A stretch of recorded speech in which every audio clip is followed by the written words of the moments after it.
Good morning. I don't know why I thought this was a good idea. It's 4:30 in the morning where I am. And I woke up and I thought, why don't I just go read? Get it over with, because we're trying to get through this book. I'm now at the point where I just feel like it's driving me crazy. It's just, reiterating all the, the spending, the, whatever. And I'm like, oh, okay. Oh my gosh, look, my eyes are so, I don't know if I'm a morning person, but I'm also not an evening person. I went to bed for the night at 8 p.m. I was like, enough. I've had enough. But anyway, I made a cup of tea. I was like wide awake when I first woke up. And then now I'm like,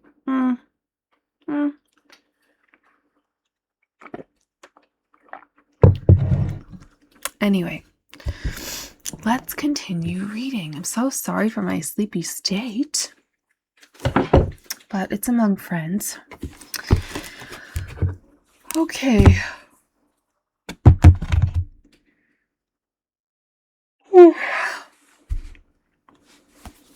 Let's keep going. I feel like I could cry.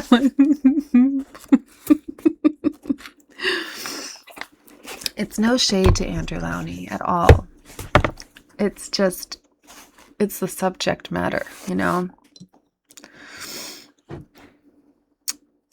I'm hoping that the next book will, I think because it goes back and forth. Oh, look at that. It's a grease stain. I didn't realize it would show up. So anyway, whatever. It's 4 a.m. I'm hoping that because it goes like back and forth. Timmy. Oh my goodness. He's got the zoomies because last night he was being so bad. I had to put him in, sometimes when he's being bad at night, I have to put him in the storage closet. I know that sounds really mean. It's less mean than a cage because it's a big space. And I put him in there with his food and his water, and he can, and he knows. Timothy, he knows, because as soon as I open the door and I kind of push him in, he runs right to this one little spot and he just flops over like, all right, I know the drill. So I put him in there last night for bed. And because he was up on the counters, I'm like, I can't sleep if you're going to be knocking stuff off the counters and acting a fool. So anyway, I put him in there. And then and every morning, if I put him in there at night, and I have been having to the last couple nights because he's just been full of the old Nick. And I opened the door and he was sitting there munching his hay. And I said, all right, come on. And he just kind of was looking at me, and I'm like, come on, baby, come on. And he's like, well, all right. So you kind of have to coax him back out because he's like, well, now I'm in here. So anyway, now that he's out, he is just running circles. Who's running circles around the coffee table? And I did give him a piece of carrot because I thought it would keep him occupied, but he made short work of it. Okay, let me have another sip. Maybe I'll read for an hour and then go back to bed for an hour. This chapter is entitled Finding Sarah. The commission worth $300,000 for a 6-part series, Finding Sarah, subtitled Going on a Journey to Find Myself Again, made for the Oprah Winfrey Network. It's a hard word for me to say, Winfrey, sometimes. With a tie-in book, Ghosted by Maggie Greenwood Robinson, had, with 1.5 million pounds provided by Andrew allowed Sarah to pay off her debts. The series, in which she is hypnotized, visits a horse whisperer and a shaman in the Arizona desert, walks around a garden blindfolded, trying to find a path for life. Treks 26 miles through Canada's Arctic region and has sessions with a financial advisor and life coach, was transmitted in June 2011. There are lots of clips on YouTube if you want to look those up. I was going to add some if I could find like full episodes, but I didn't just want to, fill the description with a million 5-minute clips. So in the first program with psychotherapist Dr. Phil McGraw. Oh my. Save us all. What a hack. What a hack. Let me tell you, I've only taken up to second year university level psychology. That's all you need to know that Dr. Phil is an unethical quack. The way he, toddles people out on his show and exploits them and is like, yes, we're going to fix you in 1 hour. Unbelievable. So unethical. Okay. In the first program was psychotherapist Dr. Phil McGraw. She blamed herself for the breakup of her parents' marriage, admitting, "I've humiliated myself so often, so publicly, I can't forgive myself." More controversially, Sarah claimed she had suffered cruel abuse from her mother. "When she used to hit me because I didn't sit on my potty or wouldn't eat, a little red vein would come up on the center of my head near my red hair. It was this vein that her mother called the sign of the devil, and she tried to beat it out of her." These comments completely contradicted what Sarah had written in her first memoir, My Story, published in 1996, that her mother was simply the most brilliant, zestful person I have ever met. Her sister Jane immediately refuted the claim, saying she had no recollection of abuse by her mother and had happy memories of growing up, but a friend of the Duchess agreed. Susan, although very charming and very beautiful, was also immensely selfish, eccentric, and rather childish, batty but not intentionally cruel. I mean, I don't find it shocking that someone would write in 1996 while their mother was alive that she was great, and then when her mother passed would write something different if that was the case. I mean, I don't find, I'm never ever surprised by people's contradictions. Maybe I comment sometimes while we're reading like, look at that. That's not the same. But I'm not really. I think as you get older, you just learn,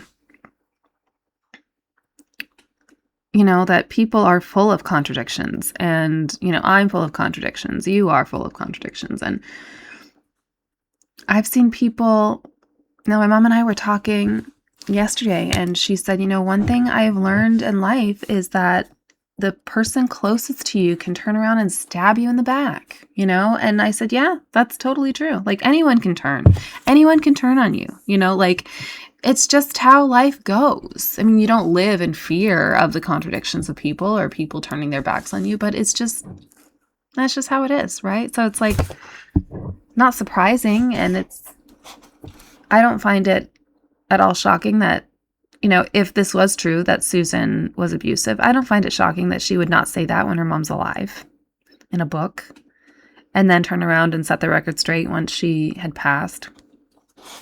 Doesn't surprise me at all. I can't remember how many years apart her and her is it her younger sister? Or is her sister Timmy? He always jumps onto the coffee table, and I have like a little series of candle holders, like little glass, kind of like these little tea light holders. Anyway, and he always jumps right into the center of them, which is why I can't have them lit anymore on the coffee table, because one time he jumped into the middle of them when they were lit, and then he just like stood so still because he's like, fire. and I had to go like retrieve him. Anyway, and then when I got him, and I was like, I smell burning hair. He had burned off his whiskers. Poor baby. One of my kids was up later than me last night. That's how early I went to bed. I was like, peace. Anyway, and they had made themselves like a little chicken pot pie. And anyway, I came out this morning to the living room. They left all the lights on. And the little chicken pot pie, little cardboard container was on the coffee table. Well, Timmy's having at it now. He loves cardboard. I'm just sitting here debating. Should I take it from him? Should I let him be happy? Okay, where was I? Yes, people are full of contradictions. Her sister was older than her. Okay, because I was going to say, if her sister was younger, it wouldn't surprise me if Susan had calmed down a little bit for the second one, but I don't know. I can't say whether or not she did that, but I'm just saying, my point is, never surprised. I'm like, oh, really? Well, humans are full of, I don't want to say the word contradictions again, but listen, it's 4:30 and I'm half out of my mind, so I'll just say, humans are full of contradictions. Okay, let's keep going.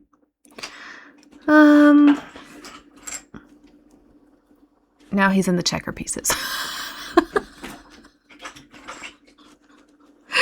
Okay, the exercise was also, as she admitted, to rebuild the brand Sarah. But the New York Times reviewing the series was not convinced, pointing out that the Duchess was never prepared to take responsibility for her actions.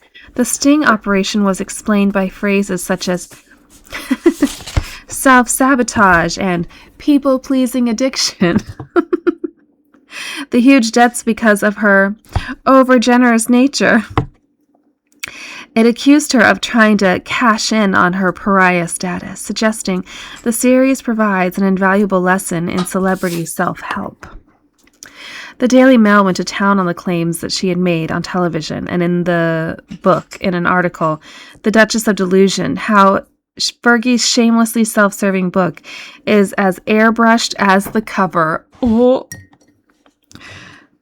how damning. How Fergie's... Oh, I just read that. Oh my gosh. I shouldn't read at 4:30 in the morning. It mocked her claim that she loved being a princess and was very good at it. Not least because she was only ever a duchess, and it criticized her for denials that she had sold access to Andrew. To her, the crisis simply opened up a business opportunity, one that she is now exploiting to the full.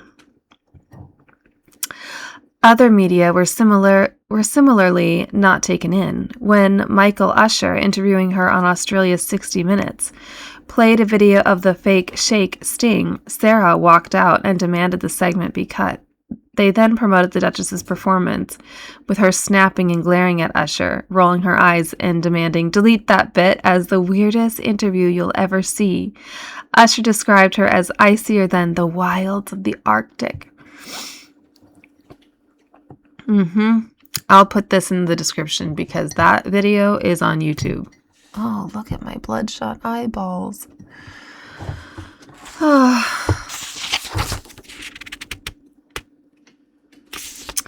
Andrew had learned of his sacking as trade envoy while on a 12-day canoe trip in Canada with 10 former schoolmates from Lakefield. But, in fact, it remained business as usual.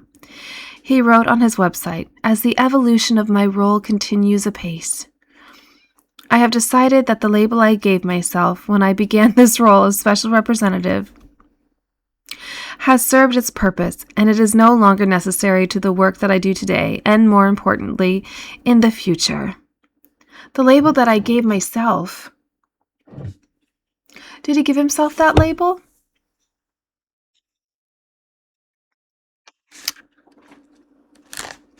Did he give himself that label?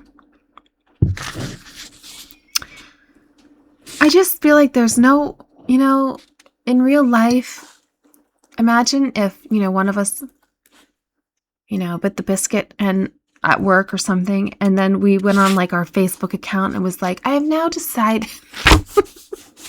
this no longer serves me. And everyone's like, girl, we know you got fired, it's so strange how there's always just the spin, that everything was my idea, my choice. I took initiative on this action. It's just wild to me. It was now decided that Andrew would focus on training, apprenticeships, and trade, science, and engineering in Britain. Why? This guy doesn't even have a university degree. Like, he didn't even go to college. And I know that's not the be-all, end-all at all. Absolutely not. But I just mean, like, he didn't go to trade school. I mean, he was in the Navy, but we know he got, like, a light... I was going to say a light sentence. That's not what I mean. You know what I'm trying to say. I guess he did do the helicopter thing in the Falklands, I suppose. But I just can't think of anyone less suited to anything involving like trade and apprenticeships and science and engineering. It's like, we know that in his free time, it's not like he's studying about any of this. He's sitting around watching videos. So I just don't know why they put him in a role that is so completely unsuitable. Like, his temperament and his interests. I think he's interested in like science and engineering in a passive way. He's not interested in the sense that he's, learning about it or, trying to become more educated about it. He's just, I think he's always interested in things in the sense to which they can somehow grant him access to people, places, and money, in my humble opinion. Timmy's got the binkies.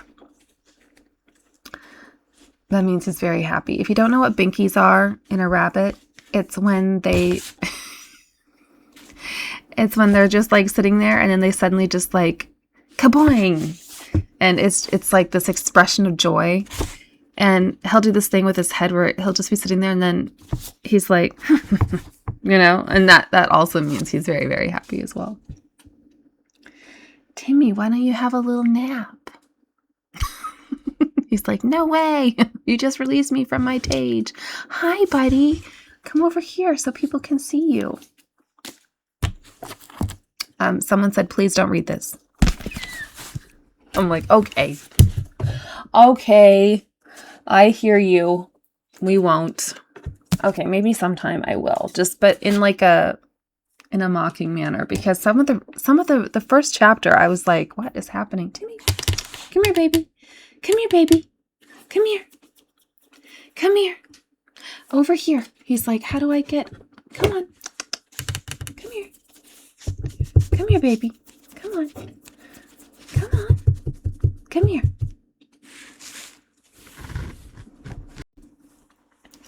Okay, he's a little mad at me. He didn't want to come with me. You can see in his eyes. His ears are pinned back. He's like... Anyway, you haven't seen Timmy for a while. So, here's the baby boy. Oh, I'm sorry. I'm sorry.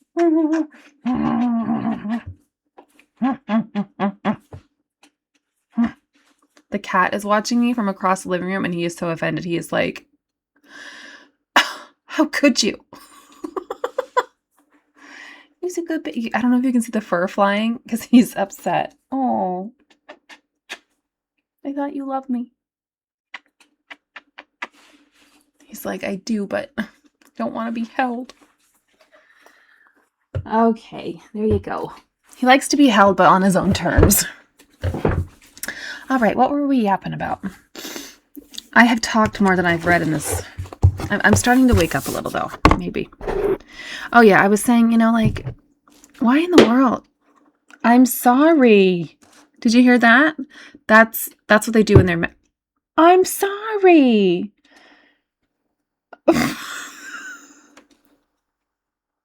He just thumped at me twice. He's mad at me. I'm sorry, baby. I'm sorry. It's like insulting. Okay. So focus on training, apprenticeships, and trade, science and engineering. Minister for Universities between 2010 and 2014, David Willits, was impressed in his dealings with Andrew, who was useful when the Royal Institution had financial problems, and by hosting a dinner at Buckingham Palace for the European Science Program.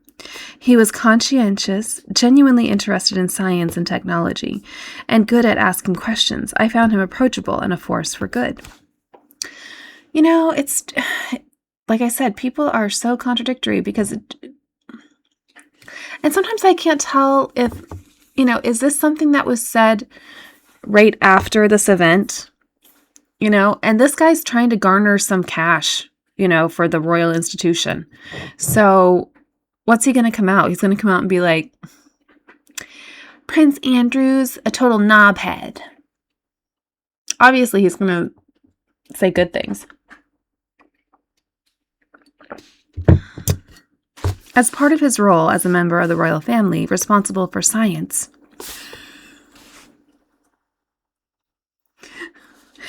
that just strikes me so funny. As part of his role as the member of the royal family, he's responsible for science. In May 2013, the Duke was elected a Fellow of the Royal Society. However, the election was controversial as he received only 147 votes out of 1,300, with 1,128 fellows abstaining.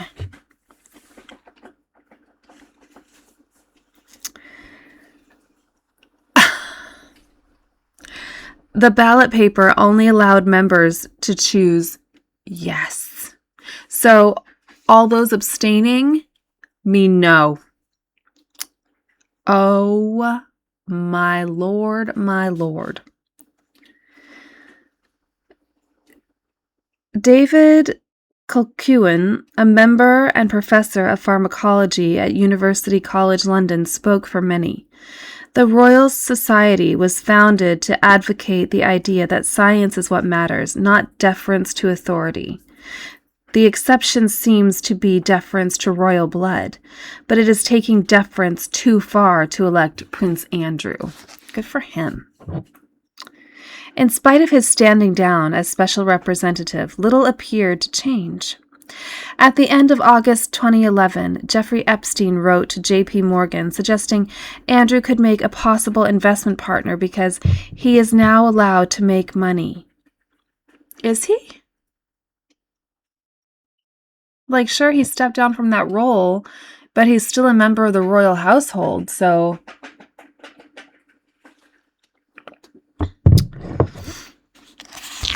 The next month, after a holiday off Corsica with the yacht of Saudi billionaire Mohammed Abdul Latif Jameel, Andrew traveled with Trade Minister Lord Green to Saudi Arabia on a 3-day trade mission by private jet. Among those who entertained him were senior figures in the Saudi bin Laden group, the construction firm run by the family of Osama bin Laden. Like, what? This guy doesn't have the sense that, God gave to a gnat. He was accompanied by a new appointment, Laura Hutchings, a former director of the Conservative Middle East Council. Buckingham Palace refused to say how much the jet had cost. It is estimated £150,000 compared with business class returns of £4,000. Who was in his party whether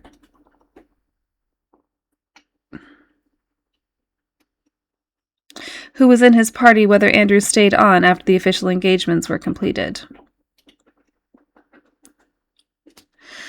Days after he returned, he and 2 aides, Amanda Thirsk and Richard Sykes, flew to Singapore, Britain's 19th largest market for exports, with taxpayers covering the travel costs and UKTI paying for his accommodation. Well, I thought he was no longer involved with UKTI, so I'm a little confused.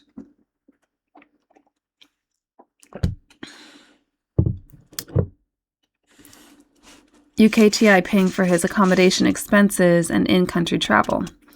Records show that Andrew had visited Singapore, renowned for its tropical climate, golf courses, and restaurants, every year since at least 2007. Later in October, the Duke hired a 16-seater plane for his third foreign trip in just over a month.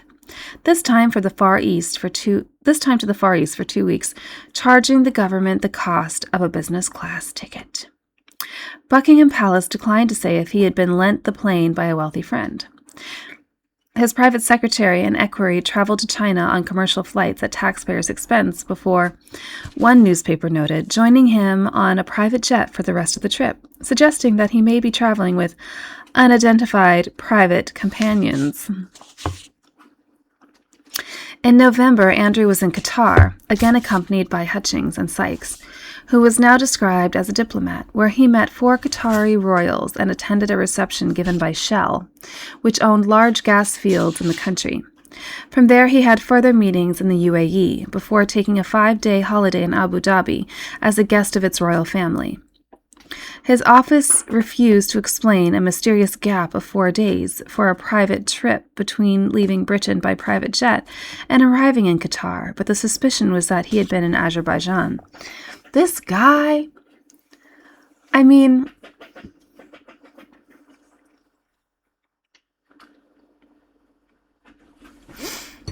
like most, I gotta be careful here. I have a lot of friends from the Middle East, okay? You know, like, I have more international friends than Canadian friends, because in the city that I'm in, it's like a strange, like, I didn't grow up here, you know?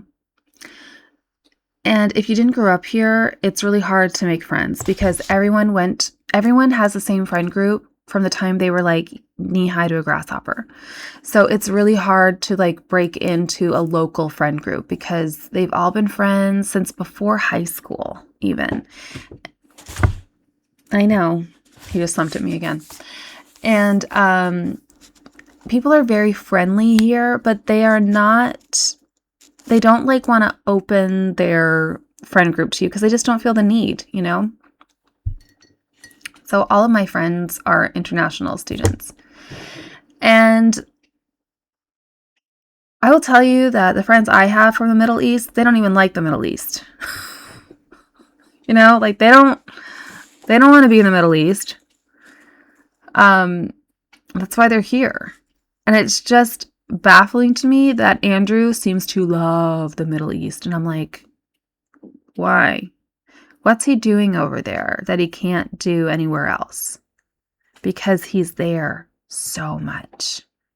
You know, like, I know he doesn't drink and he doesn't smoke. So, okay, that's great, because you're not supposed to do those things. I mean, I know that in certain places, people do those things. It's just a little, you know, in private, right? You don't flash it about that you're doing it. But, you know, in some of these places, like my friend said, she was at the airport and she forgot she had cigarettes in her bag, and she's like, oh my gosh, I could literally be arrested right now. Anyway, so I guess I'm just baffled that he just always wants to be in the Middle East. Like, yeah, and what is he getting from it that he can't get anywhere else? Is it like the opulence? The deference? I don't know.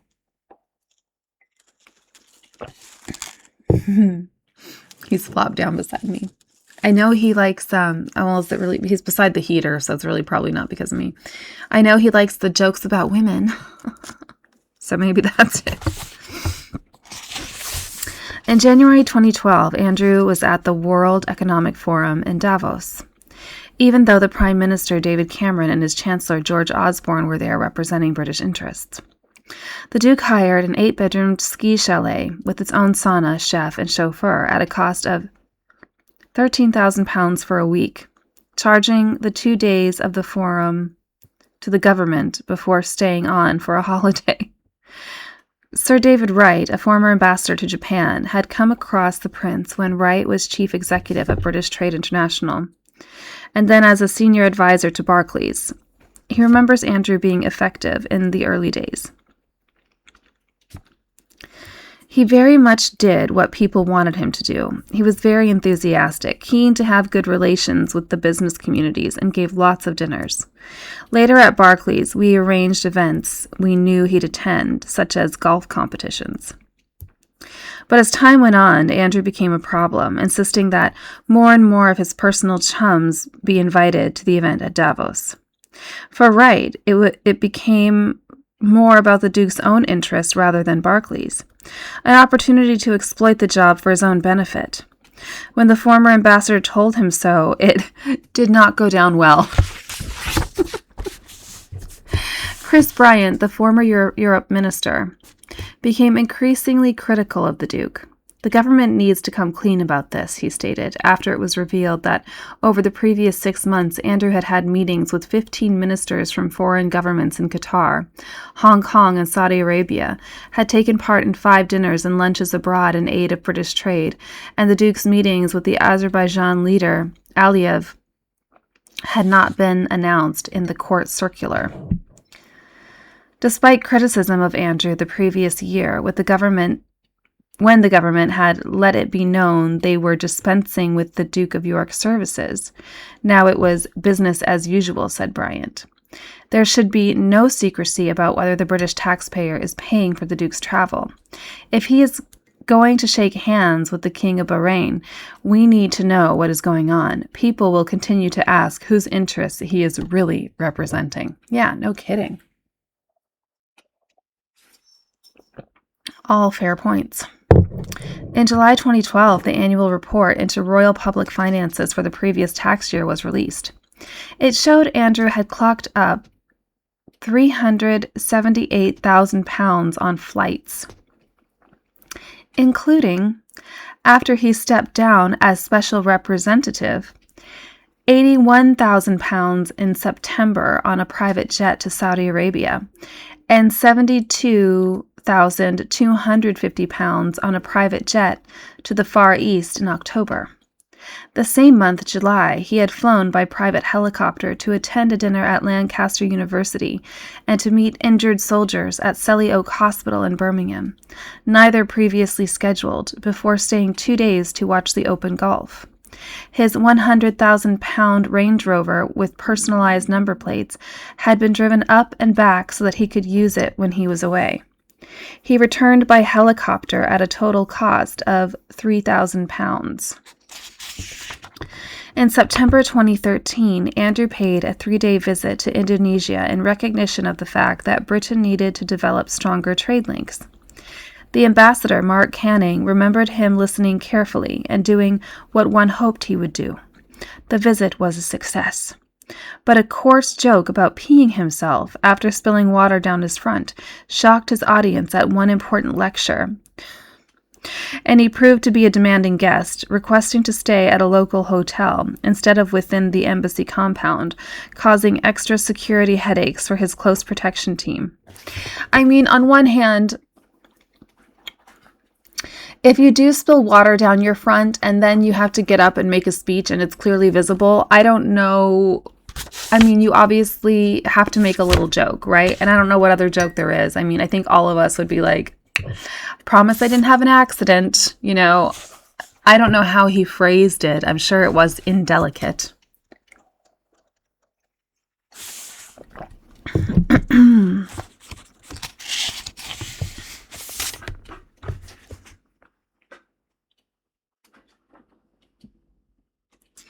Okay, so it proved to be a demanding guest, requesting a stay at a local hotel instead of within the embassy compound, causing extra security headaches for his close protection team.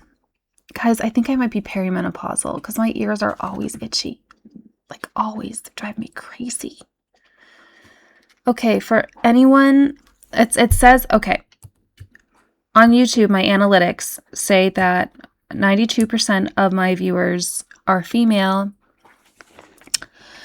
and they are all over the age of 45, with my largest viewership being 55 to 65, my second largest being 65 plus. So ladies, help me out.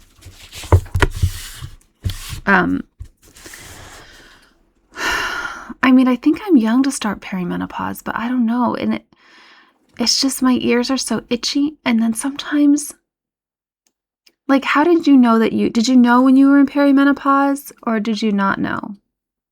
And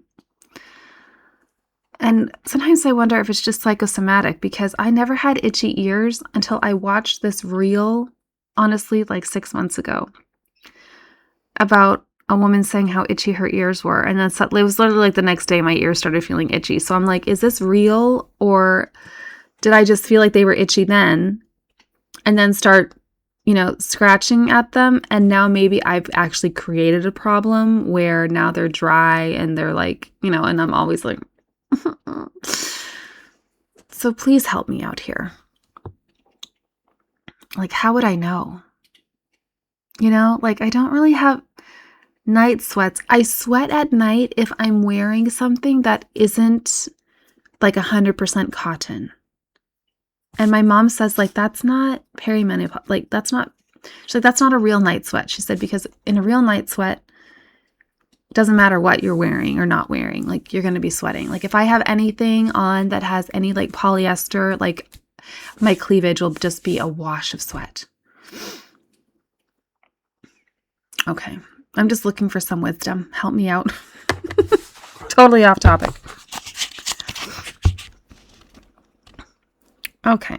Andrew also produced a list of businessmen that he wished to see, some of whom were regarded as unsavory characters and were excluded.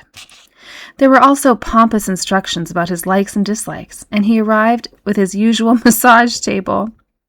His locally booked masseuse subsequently lost her job after a journalist booked her to discover whether the prince had asked for any tricks. One member of staff later remembered how his attention during meetings would wander if a pretty girl walked by. Embassy staff were relieved to see him leave for 8 days of private time after behavior that was described as graceless and self-entitled. At the end of October that year, Andrew hosted a dinner for J.P. Morgan at Buckingham Palace as part of an initiative to engage with international chief executives about what Britain had to offer. The 100 guests, among them the bank CEO, Jamie Dimon, former Prime Minister Tony Blair, Indian industrialist Ratan Tata, Governor of the Bank of England Mark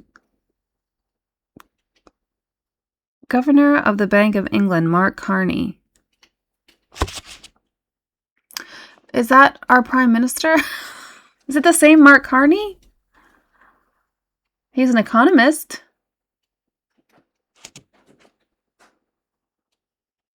Huh. I'll have to look into that. And the former UN Secretary General Kofi Annan enjoyed a fine dinner and performances by the Royal Philharmonic and the English National Ballet, but concerns were raised about security considerations, the commercial use of Buckingham Palace. Well, yeah, that's what I was just thinking. I'm like, that seems pretty commercial. Commercial use of Buckingham Palace and the royal family becoming too close to the business community. According to the Financial Times, one senior participant said the bank paid nothing for the evening, but the palace said the bank paid an undisclosed fee for food, drink, and the venue. Is Buckingham Palace just a venue that you can just book? The bank said it also made charitable donations to the orchestra and ballet company. It turned out that Buckingham Palace had been charging £8 million a year for dinners, dances, and fashion shows, often attended by members of the royal family, and that Andrew had been hosting dinners or lunches at the palace for representatives from the financial sector, including J.P. Morgan and Barclays, every few months for the previous 5 years. He had also hosted a dinner at Windsor for more than 300 internet tycoons, artists, and musicians in the summer of 2013. St. James's Palace had been rented out at £30,000 a day during the London Olympics. These contacts would prove to be useful for the prince's own private business activities. The exploitation of the royal role for his own purposes had long worried an official with English National Ballet. She said Andrew had been foisted on them after Diana's death, even though his main interest was in the dancers, rather than the ballet itself, and he proved to be more a hindrance than help. He went to a few luncheons, but acted so boorishly and disinterested that they rarely used him. When he did attend, he insisted on choosing who would sit with him in the royal box. The names were not given to NEB, said the official. It was suspected they consisted of mistresses, one a yoga teacher, and various businessmen. The chairman was allowed in at the interval for a drink. At one event focused on outreach with local authority schools, it was planned to invite some of the children to the royal box. One of Andrew's daughters objected and requested that she only be joined by the sort of people who shop at John Lewis. Okay, spoiled. I guess the apple doesn't fall far from the tree, does it? I'm sorry, I'm just so itchy. Guys, maybe it is perimenopause. How long does it last? You know, I don't want to go through menopause yet. I want to have another baby. Okay, anyway. The official was also perturbed after attempts were made to persuade ENB to use a software program for bidding and auctions developed by Eugenie's company, Paddle 8, even though the charity already had a better system and was in the middle of a 3-year contract. Andrew's enforcer, Amanda Thirst, conveyed his displeasure, hinting that the prince might be less prepared to be involved with English National Ballet in the future. This was a huge relief, as he was seen as toxic. They're like, yes. We tried to avoid asking him, as he was too much hard work. Unfortunately, there is no way of getting rid of a royal patron. We were pleased when he stepped down. The whole relationship was about what he could get out of it rather than what he might be able to do for us. Can you imagine how exhausting? And then for someone to be so out of touch with their behavior and what is needed that they're like, well, if you don't use this software developed by my daughter's company, I'll step down. And then they're like, perfect. A similar situation of confusing his royal role with his own private interests occurred after Andrew offered to act as patron of a London business school if Eugenie would be accepted for an MBA course for free. The offer was declined.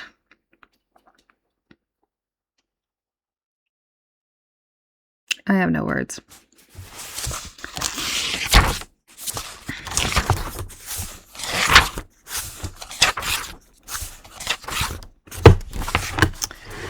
Dignity, honesty, loyalty, tranquility, and royalty.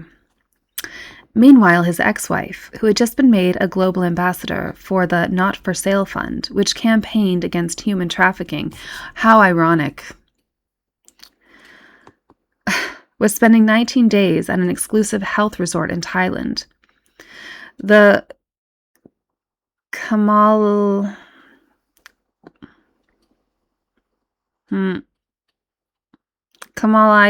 Wellness Sanctuary and Holistic Spa.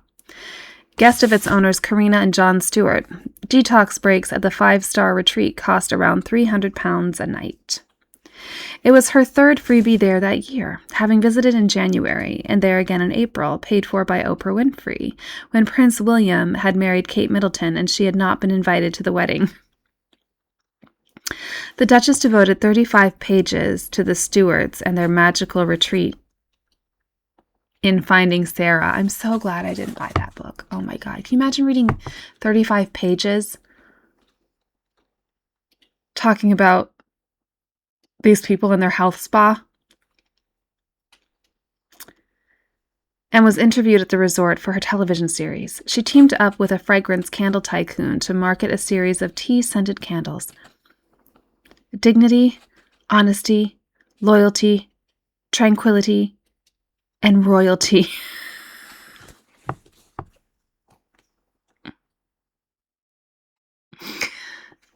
Couldn't they just be something simple like Earl Grey or like, English breakfast, London fog,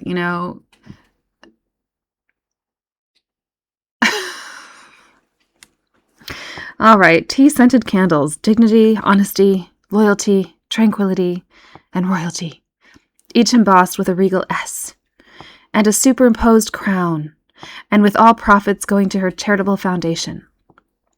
I wish I could sniff one of those.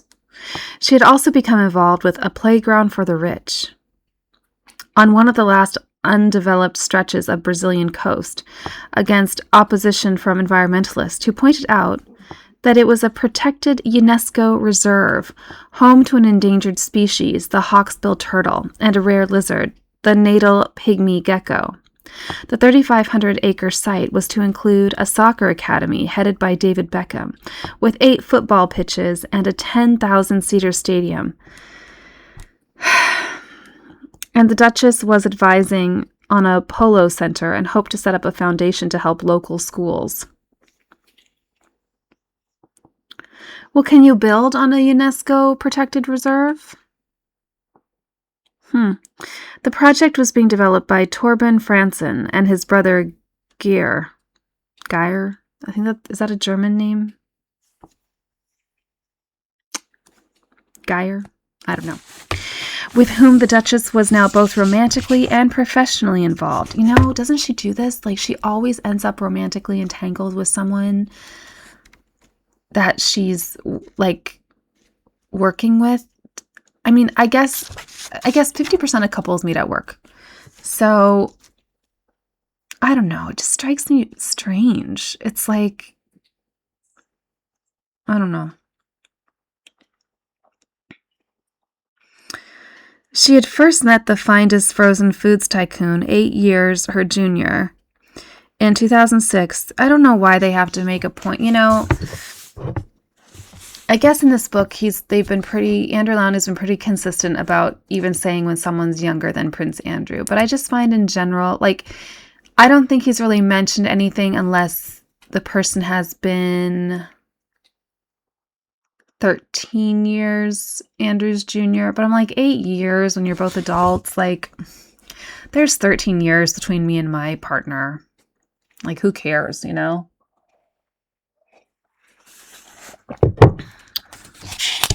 2006, through Torben, and accompanied him to the Brazilian Grand Prix in October that year. In the year since, Sarah had stayed with Geir at his mansion in Brazil and at Neverland. Oh, the brothers' remote Norwegian country house. I'm like, Neverland? Isn't that Michael Jackson's house? But no, there's another Neverland, apparently. As well as on Lofoten,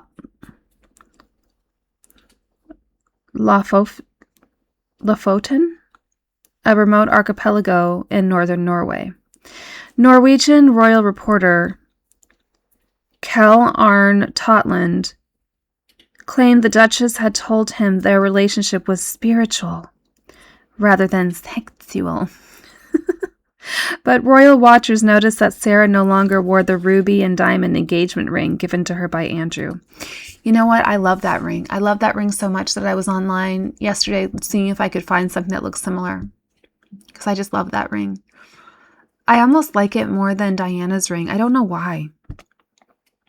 But I really like that ring.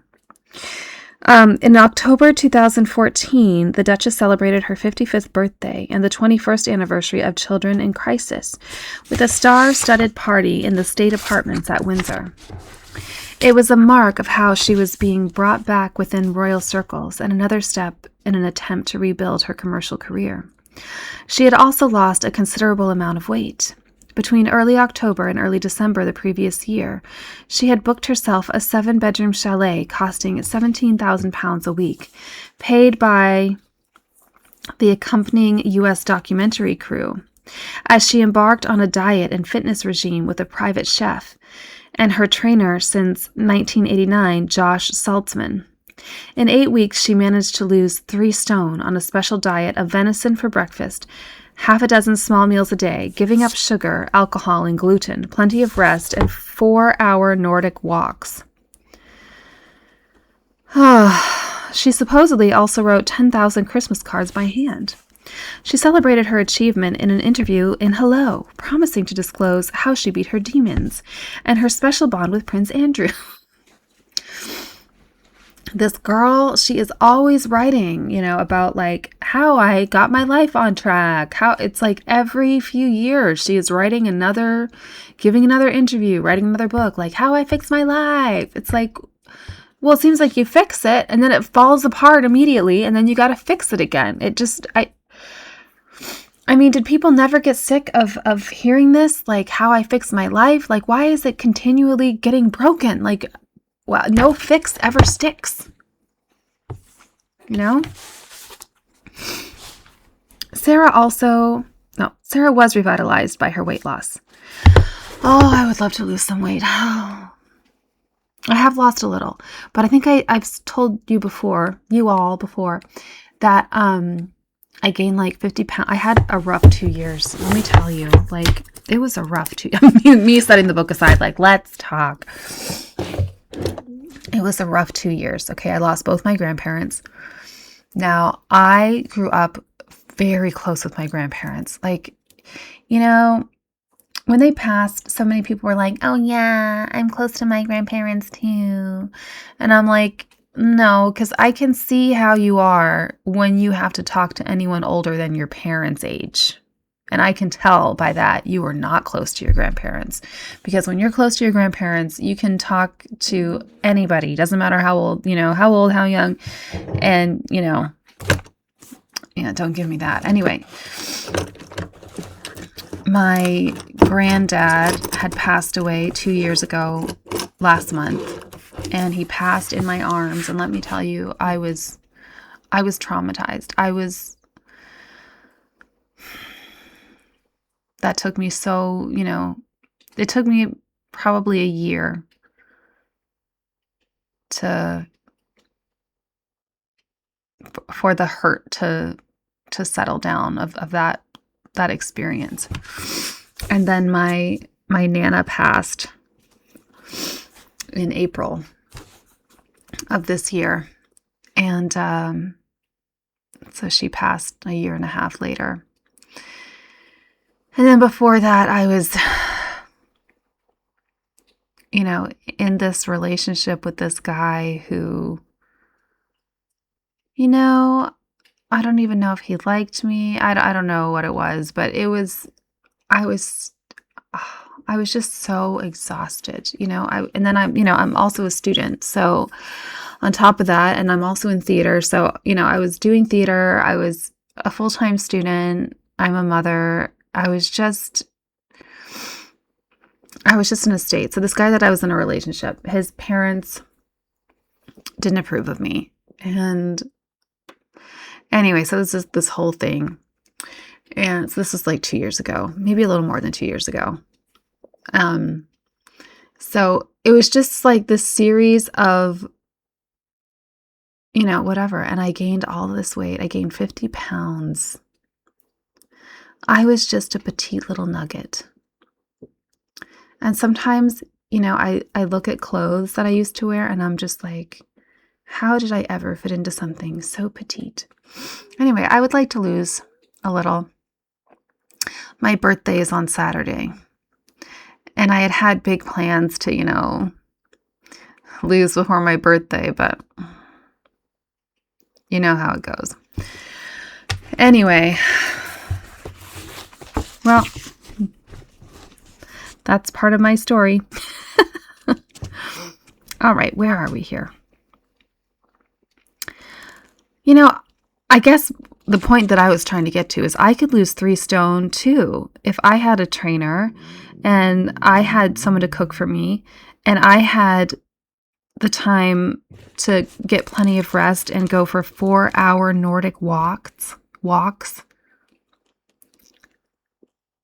Ugh. Sarah was revitalized by her weight loss, which she also put down to the Fusion Accelerator, a 65-pound food blender, which she had been promoting under the website DuchessDiscoveries.com on an American shopping channel. Can you imagine? My weight loss is all down to this little blender. Like, what were you blending? Oh, it showed how self-disciplined she could be, but was also the next stage of resurrecting her commercial appeal. I don't know if I call it self-discipline when you have so much support. Like, self-discipline is when you have to do it all by yourself, not when you have a team around you supporting you.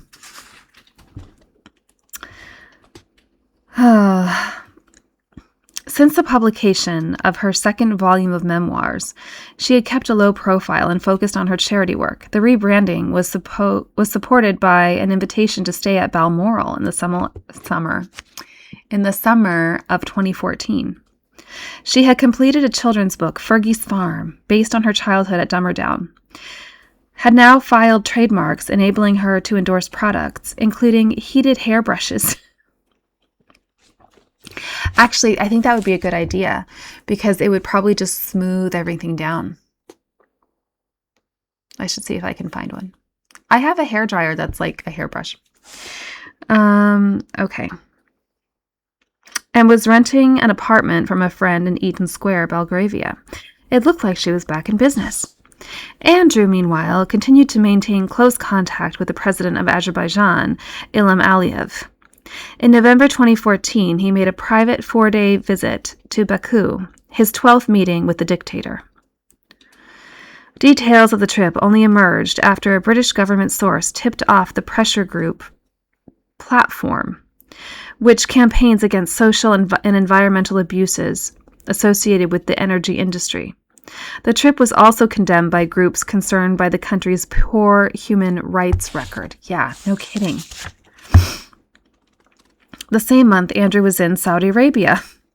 Cost to taxpayer £43,000, where liberal blogger Raif Badawi had his sentence increased from 600 to 1,000 lashes, and the leading Shia cleric Nimar al-Nimar had just been sentenced to death. I'm telling you, 1,000 lashes is a death sentence. That would kill you. 600 lashes would kill you. There'd be, your spine would be, I'm sorry, I don't mean to get graphic, but I'm just saying, like, I think we know what happens, right? 1,000 lashes is a death sentence. And a horrible way to go. It baffles me that Andrew is engaging in friendships, business, anything of the sort with these people. And costing the taxpayers money. Accompanied by Beatrice. And that's where you take your daughter? Good Lord. Andrew stayed on for private time, including watching the Abu Dhabi Grand Prix. It also emerged that many of his official trips were not recorded in the court circular. After a trip to Bahrain in April 2014 was revealed only after a list of royal gifts was published. Many trips included several days without any official engagements, suggesting he was adding golf breaks or private meetings to official visits funded by the taxpayer. The Labour MP, Paul Flynn, was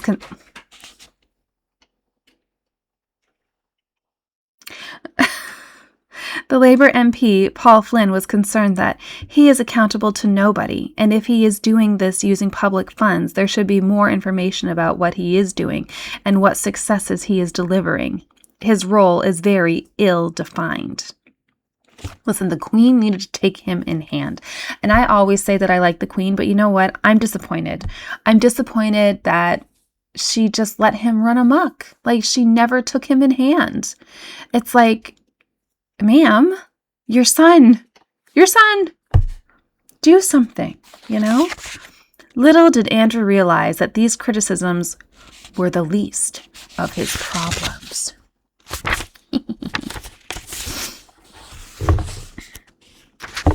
You know, they're saying now that Andrew might go live in the Middle East. And I say, you know what? That's just the place for him.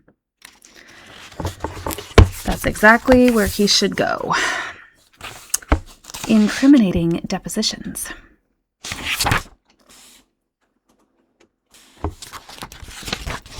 At the end of December 2014, two lawyers, Bradley Edwards and Paul Cassell, filed court papers in Florida alleging that Andrew was one of several prominent figures, including a former prime minister, to have participated in sexual activities with a minor, later identified as Virginia Giuffre. Which prime minister do you think it is? Okay, listen, 15% of my viewership is in the UK. Now, UK, you need to comment more. I need to know. Okay, which prime minister do you think it was? Tony Blair? That's the only British prime minister that I can think of. Okay. Giuffre had sworn an affidavit that she had had sex with Andrew in London, New York, and on Little St. James. The third time I had sex with Andy was in an orgy on Epstein's private island in the U.S. Virgin Islands.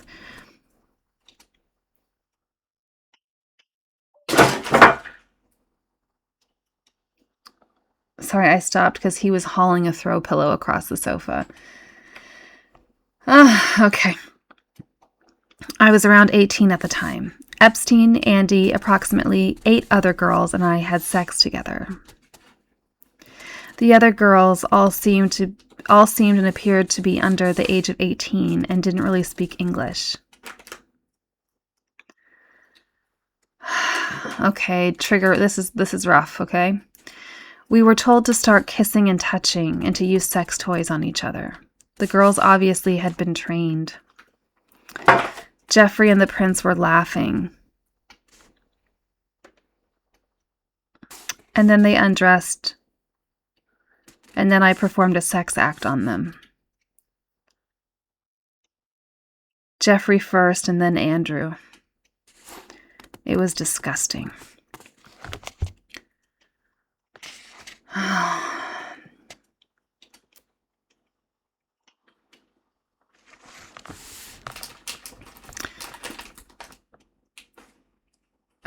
The depositions from a 2015 defamation lawsuit filed by Virginia Giuffre also revealed that after Epstein had been arrested in 2008, Prince Andrew had lobbied on his behalf to avoid prosecution and to obtain a lesser sentence, and that Epstein had cleared Sarah Ferguson's debts. I was thinking the other day, what happened to all of Epstein's money, you know? Where did it go? And I'm like, if I had been the recipient of all his money, I would have gotten rid of that as fast as possible. Give it to charity or something. But can you imagine having his gross money? Ugh. I mean, that has to be some sort of bad karma. Okay. Andrew cut short this family skiing holiday at his £22,000 a week chalet in Verbier to hold talks with the monarch, senior aides, and his legal team. Initially, Buckingham Palace refused to respond to the allegations, but after various press articles put out a statement. This relates to long-running and ongoing civil proceedings in the United States to which the Duke of York is not a party. As such, we would not comment in detail. However, for the avoidance of doubt, any suggestion of impropriety with underage minors is categorically untrue. Okay. Just because you say a thing, it doesn't make it so. This was followed by an even stronger denial. It is emphatically denied that the Duke of York had any form of sexual contact or relationship with Virginia Roberts. Any claim to the contrary is false and without foundation. Court papers revealed that Nadia Marcinkova, when asked by a lawyer for Virginia Giuffre, have you ever...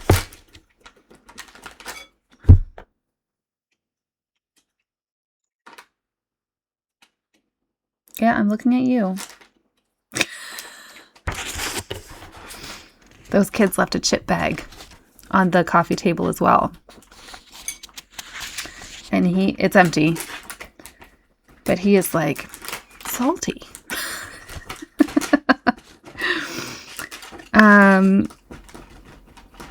When asked by a lawyer for Virginia Giuffre, have you ever been made to perform sexually on Prince Andrew? Replied, Fifth. The Fifth Amendment is the right to remain silent for fear of incriminating oneself. Hold on, I gotta take that away. Okay. Sarah Kellen, Epstein's executive assistant, whose legal fees were also said to have been paid by Epstein, was asked, would you agree with me that Prince Andrew and Jeffrey Epstein used to share underage girls for sexual relations? She replied, on instruction of my lawyer, I must invoke my Fifth Amendment privilege. According to court filings, Miss Kellen was threatened by Epstein to prevent her cooperating. I'm sorry, there is a fuzzy on my nose, probably from the rabbit. I saw something on YouTube the other day where people are like, this girl, she always has a runny nose like myself. And she's like, oh, people always say that I'm, doing drugs because my nose is runny. And I'm like, is that what people think when people's nose is runny? I just have a really runny nose because I think I have a slight... When I stop eating bread, it goes away. But I'm not doing that because I like toast too much. Okay. Epstein himself refused to answer questions such as, did you provide any underage girls for sex to Prince Andrew? Adriana Ross, a former model who worked as Epstein's diary organizer, refused to answer the question, has Prince Andrew ever been involved with underage minor females to your knowledge? On 3rd January 2015, the Daily Mirror's headline was, Prince Andrew may have been secretly filmed with underage girl he is alleged to have abused. The same day, he emailed Ghislaine Maxwell, let me know when we can talk. Got some specific questions to ask you about Virginia Roberts. On 6 January, the Daily Mail led with 10 questions Buckingham Palace must answer over Prince Andrew's underage sex slave scandal. These were put to Andrew's office. There was no answer. Requests from Virginia Giuffre's lawyers for a statement from Andrew about the allegations under oath were ignored. His ex-wife continued to insist he was the best man in the world. Also in January, Private Eye reported that 3 officials put their concerns in writing to the Queen, arguing that in any other profession, someone accused of such misdemeanors would be suspended from duty pending an investigation, and the royals should follow suit. Her 3 correspondents have received curt typed acknowledgments signed by her secretary. The release of the flight logs of Epstein's jet included the names of passengers for each flight backed up by Giuffre's claims. It showed how Epstein flew to Nassau to meet Sarah Ferguson and her daughters as far back as 1998, and recorded flights of the Duke in February 1999 to Little St. James and in May 2000 to Palm Beach. A March 2002 flight from Luton to JFK included Naomi Campbell and Bill Clinton. According to one U.S. article, based on 93 pages of leaked police files, FBI agents had seized more than 4 hours of footage captured by cameras hidden in guest rooms. The secret recordings in the various Epstein properties had one purpose, as Virginia Giuffre explained in her affidavit. Epstein required me to describe the sexual events that I had with these men, presumably so he could potentially blackmail them. Epstein specifically told me that the reason for him doing this was so that they would owe him. They would be in his pocket, and he would have something on them. I understood him to mean that when someone was in his pocket, they owed him favors. I also understood that Epstein thought he would get leniency if he was ever caught doing anything illegal, or more so that he could escape trouble altogether. Giuffre's deposition also made allegations against international model scout Jean-Luc Brunel, who supplied many of the girls to Epstein and whom she claimed she was forced to watch engage in sexual acts with dozens of underage girls. Brunel had introduced Andrew to Elena, a Ukrainian model, in 2004 when she was 19. She felt Andrew looks at women as just being his mission to conquer. Once he succeeds, he always moves on to the next step. He lives a hedonistic, nihilistic lifestyle with a mission only to please himself. In 2020, Brunel would be arrested by French officers and charged with the rape of minors. Among those the French investigators wished to interview was Prince Andrew. While awaiting trial, Brunel was found hanging in his cell. It was Andrew's 62nd birthday. The palace tried to fight back in a PR campaign that involved favorite royal lawyers Harbottle and Lewis, and brought out various girlfriends to come to Andrew's defense. Koo Stark broke a 32-year silence to give details of her relationship with Andrew, telling a newspaper, "I've only ever known him to be honorable and honest with Christian values." Jesus is like, don't count me in this. Respite came in April 2015 when U.S. District Judge Kenneth Mara ruled that the sex allegations made against Andrew in court papers filed in Florida must be struck from the public record. Giuffre had been silenced, but it was not to last. All right, we are going to stop there for the moment. I'll probably jump on and read again today because I just want to get through this book. I am picking up the Churchill book from the library today, and I can't remember what else I have on. So what I'm doing is I'm basically getting a bunch of books from the library just to like go through them and see if they're books that would be good to read. You know, some books, they're not interesting enough. I did pick up the Palace Papers, but that was very sympathetic towards Harry and Meghan, and I cannot abide that. Like, I am not pro Harry and Meghan at all. And I was just like, I'm not reading this. And I picked up Diana in Her Own Words by Andrew Morton, and the Churchill book. There's a couple others, I forget. So basically, I just grabbed a bunch of books. I'm just going to like look through them and be like, is this going to be something that we could read? Is it going to be interesting enough? And then I'm compiling a list, right? Everyone seems to like royal content the most. So if it ain't broke, don't fix it, right? Okie dokie. Well, I will see you later on today, I think, and I hope you have a fabulous day. Thank you for joining me. It's the last little bit of the book that always feels the longest. All right, I will see you soon. Bye.